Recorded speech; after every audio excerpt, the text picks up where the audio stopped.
Black magic, বাংলায় যাকে কালো জাদু বলা হয়, এটি এমন এক প্রকার জাদুবিদ্যা যা সাধারণত অপার্থিব শক্তি, আত্মা বা অশুভ প্রভাব ব্যবহার করে কোনো উদ্দেশ্য পূরণের জন্য প্রয়োগ করা হয়। অনেকেই মনে করেন এটি ক্ষতিকারক উদ্দেশ্যে ব্যবহৃত হয়, যেমন কাউকে বিপদে ফেলা, শারীরিক বা মানসিক ক্ষতি করা, অথবা কারো জীবন ধ্বংস করে দেওয়া। আমি আমার মসজিদের মহল্লার এলাকাতে এক ভদ্র মহিলা, বয়স অনেক কম, একটা বা দুইটা বাচ্চা হয়েছে, তিনি বিছানায় শয্যাশায়ী হয়ে গেছেন। 1 বছর আগের ঘটনা, নারায়ণগঞ্জ ভূমিপল্লী এলাকা। তো সেখানে আমাকে এক ভদ্রলোক নিয়ে গেছেন। যাওয়ার পর আমি ডিটেল শুনলাম। শোনার পরে আমার কাছে মনে হলো যেটা ব্ল্যাক ম্যাজিকের রোগী। ইন্ডিয়াতে নিয়ে গেছেন, আমি নিয়ে গেছেন, কোনো কিছু হয় নাই। পরবর্তীতে আমি ওনাকে পরামর্শ দিয়ে একজন রাকির সাথে যোগাযোগ করাই দিলাম।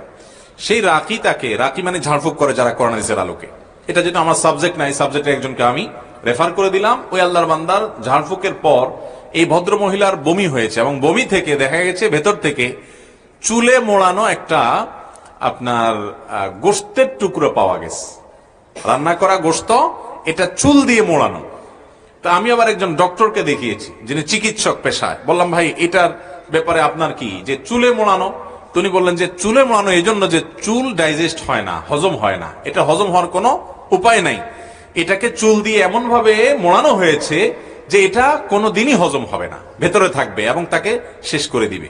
এবং এটা বের হওয়ার পর থেকে ভদ্রমহিলা পরিপূর্ণ সুস্থ, এখনো বেঁচে আছেন, দিব্যি হাঁটা চলা করেন, এবং আমার মসজিদের পাশে 2-3 বিল্ডিং এর পাশেই তার বাড়ি, এখনো আছেন বেঁচে আল্লাহর বান্দি। এরকম শত সহস্র ঘটনা ঘটে।